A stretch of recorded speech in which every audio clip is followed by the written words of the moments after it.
అందరికీ నమస్కారం అండి. ఎజెండాలో పేర్కొన్న పత్రాలన్నీ కూడా సభా సమక్షంలో ఉంచినట్లుగా భావించాలి. తర్వాత మీ అందరికీ తెలిసిన విషయమే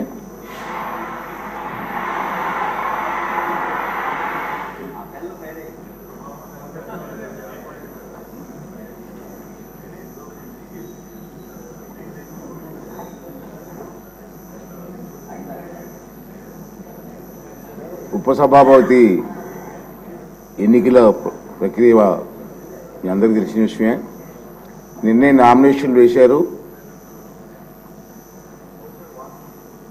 మరి రఘురామరాజు గారు నామినేషన్ వేయడం జరిగింది. సింగిల్ నామినేషన్ వచ్చింది కాబట్టి ఆ విషయంలో ఉపసభాపతి ఎన్నిక కోసం ఒకే అభ్యర్థి పేరు 3 నామినేషన్ నిర్ణయ పత్రాలు అందాయి.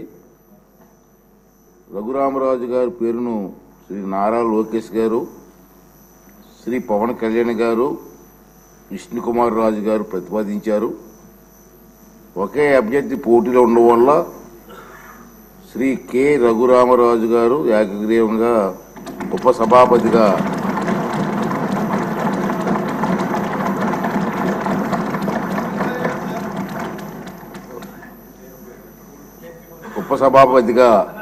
ఎన్నికైనట్టు ప్రకటిస్తున్నాను. వారికి నా అభినందనలు తెలియజేస్తున్నాను.